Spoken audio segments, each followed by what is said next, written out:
Excuse me a moment. Good morning. We just heard the banging sounds of the shower door. What did you do? We believe the cat was involved. We're not sure exactly what he did. What are you trying to do? You want in? So it is Saturday, July 17th. We are back from PraiseWorks 2-Day. We are. Was he batting at the I don't know towel? what he was doing. I don't know if he tried to jump up and get in the shower with the door closed. I mean, he used to do that at our old house because there was just a real low No. lip, and so he liked to get into the shower after we were done because he's weird. But I don't know. So given that, we shall progress, shall we? So, Meet me, O Christ, in this stillness of morning. got that cat. As long as he's in the shower, we're fine. Move me, O Spirit, to quiet my heart. Mend me, O Father, from yesterday's harms. From the discords of yesterday, resurrect my peace. From the discouragements of yesterday, resurrect my hope. Excuse me. From the weariness of yesterday, resurrect my strength. From the doubts of yesterday, resurrect my faith. From the wounds of yesterday, resurrect my love. Let me enter this new day aware of my need, and awake to your grace, O Lord. Amen. Amen. So we are back from PraiseWorks 2-Day, Yes, which was a good time. it was a good time. It was 2 late nights. 2 late nights and a lot of stuff packed Yeah. in. Yeah. Probably a few things that, probably more than if you were typically planning just a Thursday afternoon, Thursday night, and Friday thing you would do, but what they were really trying to do was compact a 1 week into 36 hours. And Yes. they did a great job cramming stuff in. Good job, Maggie, Larry, Sheila, the board. Mhm. They did a great job. And yeah, talking to Maggie, she mentioned all the things that she was just so sad they had to pull out. So it was a really to compact it like they did was a really tough thing. I mean, Yeah. what do you cut out? What do you decide doesn't stick? And one of the shifts of going from something hosted on a college campus to something hosted at a church is you now have to deal differently with overnight and food arrangements. Typically, that camp is held on campus at Ouachita. And so when you check in, you get given your room keys, and you're done. And you offload, go put your stuff in your rooms, and it's there. You don't have to drive to the hotel. I mean, you can go all week without cranking the church fan. Yep. When you are all on campus. Same thing with lunch. You could say, hey, cafeteria hours, cafeteria is open from 11 to 1. For all the various things it's open for at lunchtime, our designated lunch hour is from 11:30 to 12:30. So you'll get out of your stuff at 11:25. You need to be at your next thing at 12:30. No problem. When you're at Geyer Springs or another big church that there's not even a restaurant right across the street, you've got to load up and go. You've got to build in time to get. So you have to spread that schedule a little bit more to make that work. So They did a great job of it. Great job of it. And we had a wonderful couple of days. Enjoyed participating and diving in. The only thing that lacked was, bringing in a coffee trailer and a barista for the adults to be able to sit and slurp high power coffee the whole time. Which, from what I understand, though, is never done at youth camp, so it's really no big deal. But so I went and found one. Levis. Giovanni Leva and family have, which is where we get our coffee from. He roasts coffee in North Little Rock. And do you know who owns the building that he leases? I do. You do now, don't you? Yes. Yes. Gary Stone's sister. Yes. So it's actually kind of one of those it's a small world things, but he has a coffee roastery and been selling beans and actually there are some high end hotels in Little Rock that if you stay at you would get your coffee at the hotel is actually from his coffee roastery, and we are going to start staying at those hotels because the Marriott is comfortable, but the coffee is bad. But they've actually now opened it's a off the food truck principle. They've got a trailer with all the coffee stuff, but it's really pretty set up with some outdoor tables and all that. And so it's really a nice setup. And except for probably July, August, early September in Arkansas, it'd be a really nice spot. So 6 to 3 Monday through Saturday. So anyway, I went there, had a couple other errands to run. I needed to get some very happy books picked up from the library. If you consider books about the Great Flood, Flood Great 1927, Flood, a social history. the Spanish flu. One's called How to Can the Kaiser, Arkansans in World War One. That's the Spanish flu one? Or that's World War No, that's World War One. Okay. Well, okay, so Great Flood, World War One, Spanish flu, and then Great Depression. Yep. Why? Because the prospectus was approved and it's time to get started on the dissertation. So now, after reading all this depressing stuff to get ready to get permission to write a dissertation on depressing stuff, I now get to read even more depressing stuff. But it's worth it. You know, the kids and I joke about one of their years of history when they do 20th century modern history in their history cycle for high school, that it's really depressing year of study because it was a really depressing century. Yeah. And it's true, but it's important to learn and to process, you know, why was it depressing? What happened? What can we learn from the things that were discussed in that time period? So it's important. Somebody's got to do it. Somebody's got to do it. And I think the interesting part, and I'm not exactly sure how the compare and contrast will come out overall in the dissertation, but just the combination of promising, hopeful developments and then just sheer and utter collapse.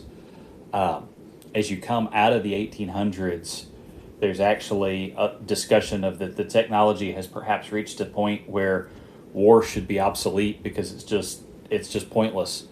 And you had that hope, and then you had World War I, which basically proved that reality. It was pointless. You killed millions and had no reason for it. You had promises in medicine, and then you had the Spanish flu. You had engineering. Well, we finally figured out how to tame the Great River, and no, you didn't. And then the Great Depression's just kind of, we built on corporations and this and this and this, and then it just, and just everything went south. So, anyway. So that's what I'm working on. All right, so we earlier this week, to change subjects rather abruptly, like a new driver finding third from second, ka-chunk. But to a much happier subject, in my opinion. To a much happier subject. Earlier this week, we alluded to the fact that we have been a couple for 23 years now.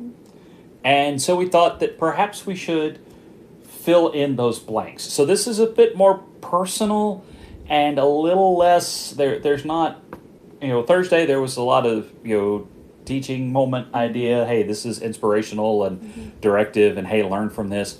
This is kind of just a, hey, this is us moment. But yeah, since we made the statement that within a week we went from starting to date to setting a wedding date, we figured maybe we should give some context to that statement. Yes, you should. I should? Yes, you should. Go ahead. So I wasn't dating all through college.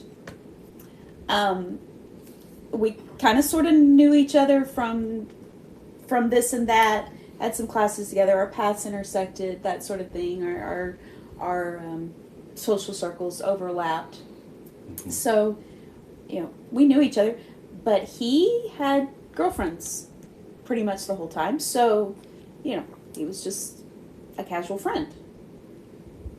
And my senior year of college was his junior year, and he actually got engaged to his then girlfriend, and I knew her. Mm-hmm. And when he wasn't working at a church, he actually came to the church that I was a member of, because that's where his girlfriend had ended up, kind of, sort of, she was in and out, but so So yeah, that last year our paths crossed a whole lot more. Yes, We had because a I class together. gone to work for the funeral home that Yes. year, so I was. So you were at church. Then we had the music and humanities together, which was a lot of fun. That was for us. It was a joke class. I mean, it was, well, not a joke class. It was a super super easy A, super easy A. And so we got to have fun in that class, and there were several of us that just kind of. As part of providing a well-rounded education, Ouachita required, and now they've shifted the way they require it. Right. But they required, and I think that this is a good requirement, they required you to do some things that exposed you to arts, and you had arts and science all across the general education curriculum. You could not just go, for example, I was a religion major. I could not just go major in religion and never look at anything else. And there was a cluster that was the humanities cluster. You had to take 3 out of 4 classes in this group of classes, and that was art and art, and they were general. I mean, an art Right. major is going to be bored to tears in the art and humanities class. So was a Christian counseling major, but anyway. Music in the humanities, which wasn't learn to read. It was listen to music and Listen to talk music, about great music composers. appreciation, yeah. It's essentially a music appreciation. I appreciate I don't have to listen to this all the time. Literature in the humanities, which again was, I mean, it's a general. Hey, you need to have heard of it. If you haven't heard of Charles Dickens, you need to have heard of Charles Dickens. It's just you should do that by then. You should do that in there. And then there was a philosophy class that was in that. You had to take 3 of the 4. Mm-hmm. And so I had taken the philosophy class. I took the literature class in summer school. Okay. Because the professor who taught it in summer school recognized that, actually I took it in May term. I took it in a 3-week May term. When you took that one during the semester, you've got a lot more time to have to read great works of literature, and your expectations.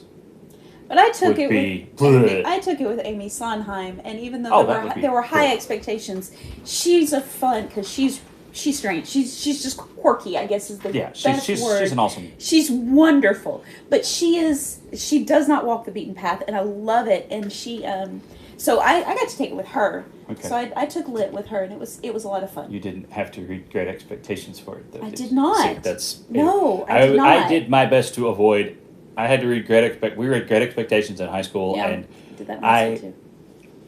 I would have dropped out and gone to another school rather than no, not necessarily, but anyway. So that's music in the humanities. It was and as with any general education class at a college or university, some professors recognize that you're in there because you got to be in there. It's required. You need it to graduate. Let's get you exposed to these things and get you thinking and get you at least aware of it and be okay with it and have fun with it. And other professors are like, I'm offended that you're not majoring in my department and that my class is reduced to something that you only take because it's required. And so I'm going to make this hard and I'm going to kill you. I'm going to make this a giant burden because I have 1 semester in which to make you learn everything that I think you should learn about stuff. And there were some music profs that took it that way.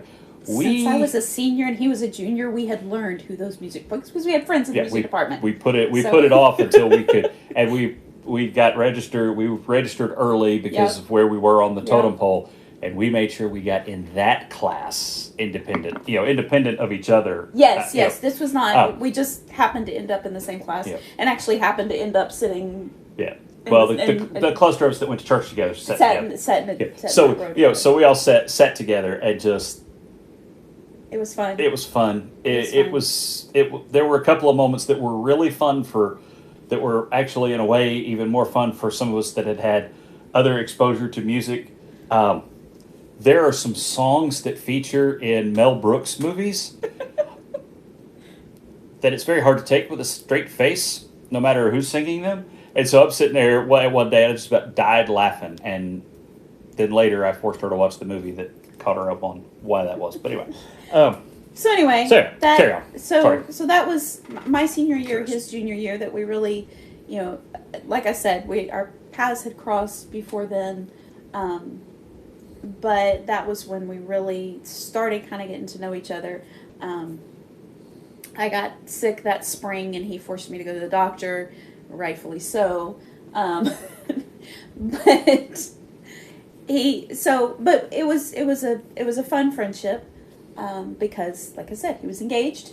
I knew his girlfriend, and I actually had a lot of couple friends, a lot of friends who were either dating, married, engaged, whatever. And so I was used to being friends with both the guy and the gal. I mean, that just was very common for me.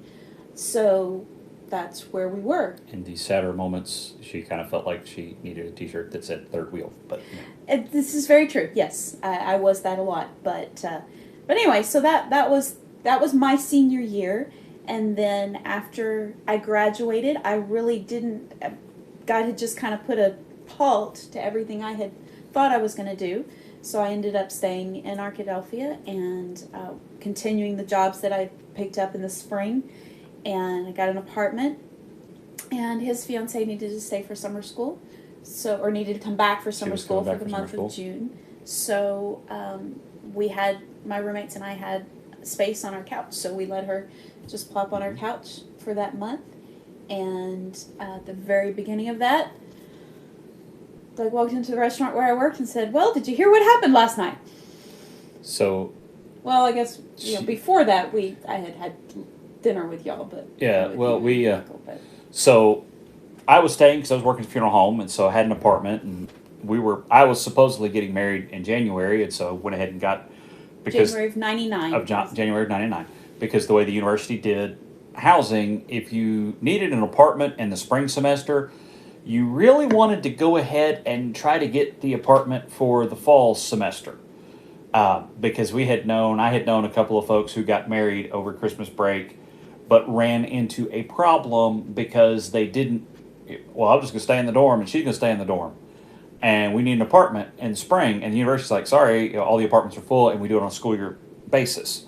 So if you can convince, and I had known some guys that had gone begged single people to move back into the dorm so that they could have an apartment, a campus apartment.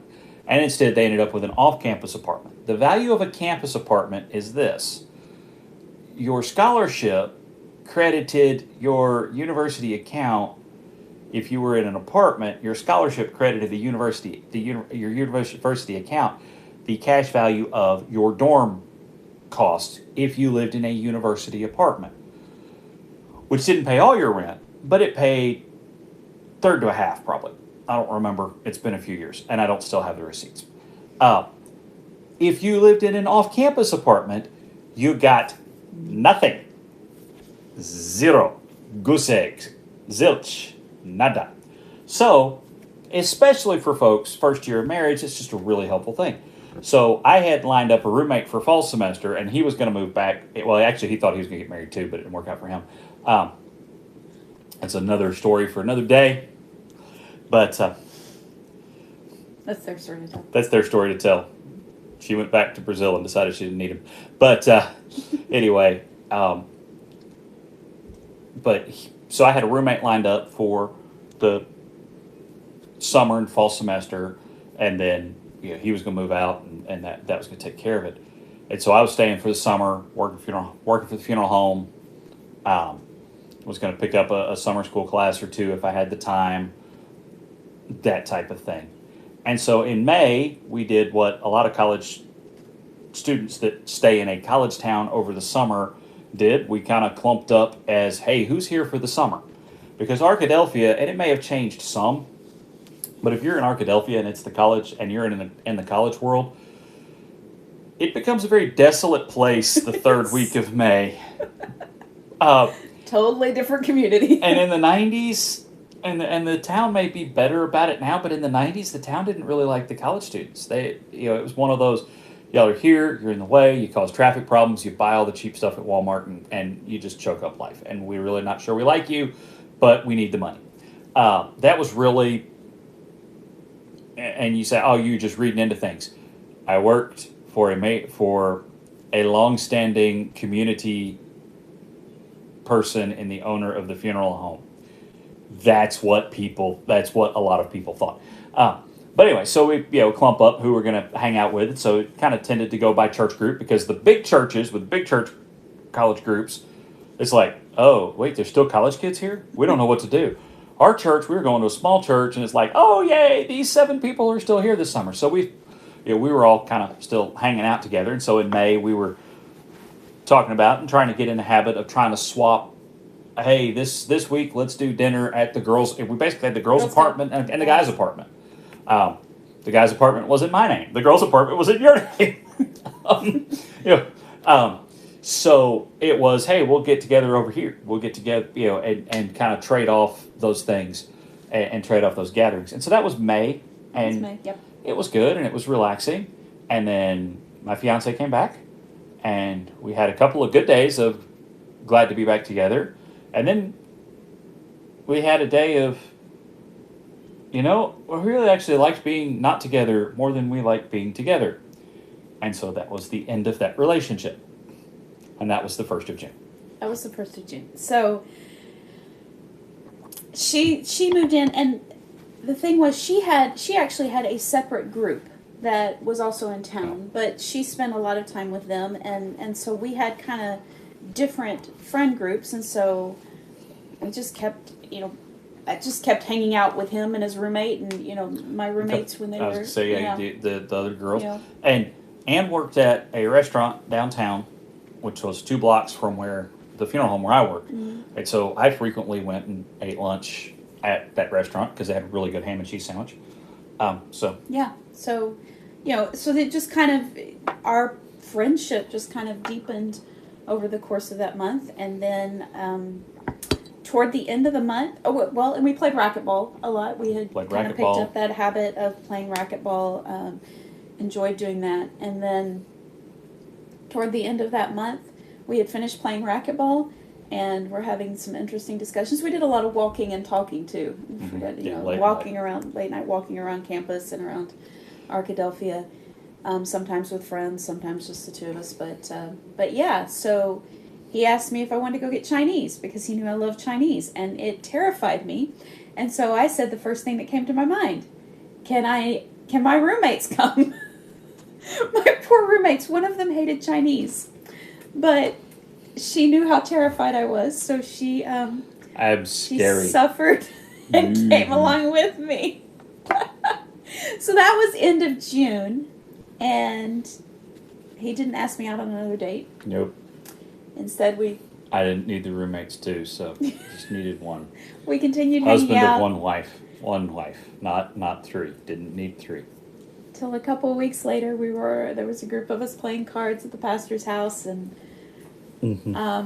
comment was made about flirting with danger in the card game, and one of my roommates said that's not the only flirting going on around here. Or no. Yes. So, because she was the one that spewed the Nutter Butter. Yeah, somebody else. Somebody else said that's not the only flirt. It might have been a pastor or his wife.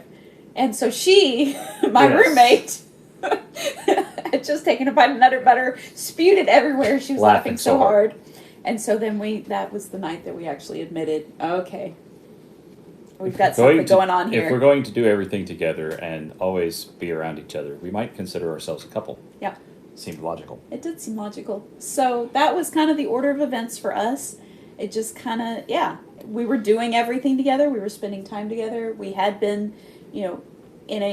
definitely in a platonic way before he and his fiancée broke up. But, we had we were the crew that was still there. Mm-hmm. And Doug and I just kind of gravitated toward each other. And so, might as well. Yep. And the rest of the story, and I know we need to wrap this up because whoever's left is probably desperately needing a break from this. But as we're talking about it, we're both at that. We're both at a stage of life where I'm about wrapped up with college. Wasn't sure exactly what I was doing next. Kind of knew what I wanted to do, but wasn't sure how to make it happen, and just kind of floundering a little bit. But okay, want to go this way. She wasn't sure what she was doing, but we were both very much trying to. At a point, because of our overall family situation, my parents lived in Georgia. Her parents lived in Jordan.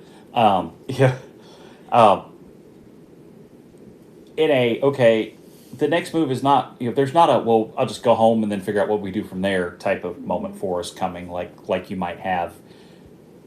So it was, let's, we think we're ready to be talking about, well, let's make that next move together, and believing that it was important if we're going to do that next thing together, we should be married.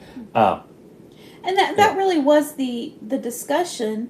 We're trying to figure out life and figure out what comes next, and we know our paths are walking this together. And so why wait a couple of years and try to figure it out separately, and pay rent in two places and all of that.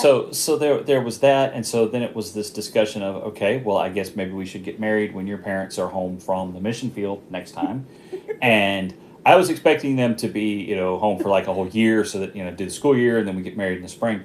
And she was like, oh no, they're going back at the end of December. So therefore, then this is July. The look on his face was priceless. I mean, for a moment it was just utter panic. Because he had already planned to get married in January and then decided, he had told me at one point, I just don't know that I'm ready to get married in January. So I didn't get married in January. We got married in December, before that January. Before January.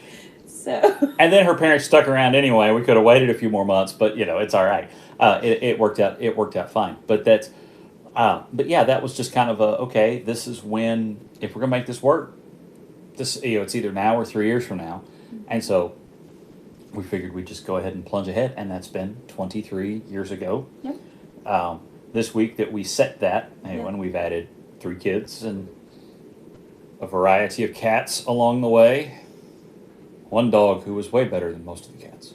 He's a good dog. He's a good dog. We missed a dog. Yes, we do. We don't necessarily miss the fact that at 2 o'clock in the morning he liked to bark at shadows, but we do miss the dog. But I wonder how he would have handled down here. Different noises and such. Yeah, I don't know. There sure would have been a lot of animals for him to chase. So. Yes. Probably would have gotten his fat self back in shape. Anyway, he was old. We miss him. But anyway. I wonder if the people that bought our house know there's a dog buried in the backyard. Yeah. And 2 cats. Those were just going to... Once you dig the hole and throw those in, the underworld just kind of sucks them down. But... anyway, across a lot of different things and challenges, but that is the short version of how we got together. And really, when you know, because there's something deeper than, yes, there was attraction and there was the sweetness of the romance and all of that. How could there not be? She's awesome. So are you. But there was just a deeper underlying, and it's wonderful. There was a deeper underlying knowledge that led us to say, okay, we have finally admitted that we should be a couple, and yeah, we are at that place of, okay, this is it, this is real. And I think that's what was kind of scary when he asked me out for Chinese, was that deep down I knew that, and it was a little abrupt, and it was a little, wait a minute, I haven't even really dated anyone, and here I'm looking at the man who's probably, who I'm probably going to marry. And that was a very jolting and sudden reality, but then once, after processing it for a few weeks, it was right. So. And I think, the learning point on it is the overall idea of, looking ahead and saying, fairly certain, we think we know where we're going, but even if that's not where I'm going in life, wherever I go, I want you to go with me. And we want to go and walk that together. And I think that's a valuable part of that discussion. And it, I also like, that ties in well. There's an Andrew Peterson song called Dancing in the Minefields, which is a kind of a good mental image of the idea of, hey, there are times that things will boom around us, but we're still together. So anyway, so that's... Well, and, it made the comment that people say we're too young or whatever. Yep. We got that. We got statements like that, too. Not necessarily too young, but too quick. You're too never quick, gonna, too young. There was a little bit of too young. Too quick, too young. Never going to make it. Marriages don't last. So anyway. So yes. But part of marriage advice is stick with it, talk through it, work through it. Yep. So. I don't have the right Bible for Jude. Jude. Hey, Alright. Jude. That's the short version. That's the short version. The long version takes more time. Plus the labeling of it as the long version. However, my coffee cup is empty, so I'm done. My coffee cup is almost empty. Jude 24 and 25. Excuse me.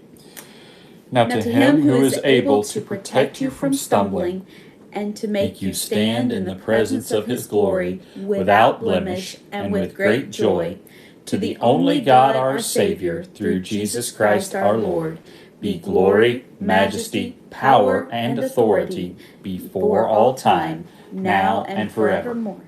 Oh, Just forever. Sorry. Amen. Amen. Jude 24 and 25. Went a little King Jamesy on us there with the forevermore. Forevermore. What are we supposed to read? 2 Samuel 6, 13 to 19. This way. Look this way, 2 Samuel 6. 2 Samuel is before 2 Kings and 2 Chronicles. 2 Samuel 6, 13 to 19.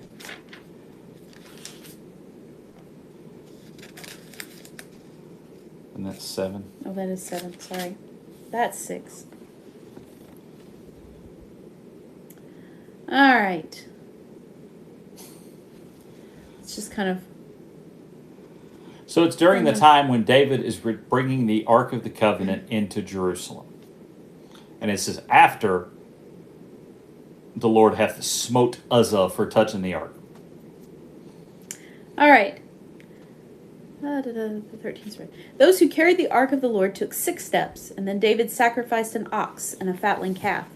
Now David, wearing a linen ephod, was dancing with all his strength before the Lord. David and all Israel were bringing up the ark of the Lord, shouting and blowing trumpets. As the ark of the Lord entered the city of David, Saul's daughter Michal looked out the window. When she saw King David leaping and dancing before the Lord, she despised him. They brought the ark of the Lord and put it in its place in the middle of the tent that David had pitched for it. Then David offered burnt sacrifices and peace offerings before the Lord. When David finished offering the burnt sacrifices and peace offerings, he had pronounced a blessing over the people in the name of the Lord of heaven's armies. He then handed out to each member of the entire assembly of Israel, both men and women, a portion of bread, a date cake, and a raisin cake. Then all the people went home. They worshipped, they ate. They're Baptists. Good Baptists. Dear Heavenly Father, thank you for today. Thank you for a chance to just sit and remember the things that you've done for us in our marriage. And I pray for I pray for many more years of service to you. Lord, I thank you for your blessings and your mercy and for how great you are. In your holy name I pray. Amen. Amen. Y'all have a great Saturday. Bye-bye.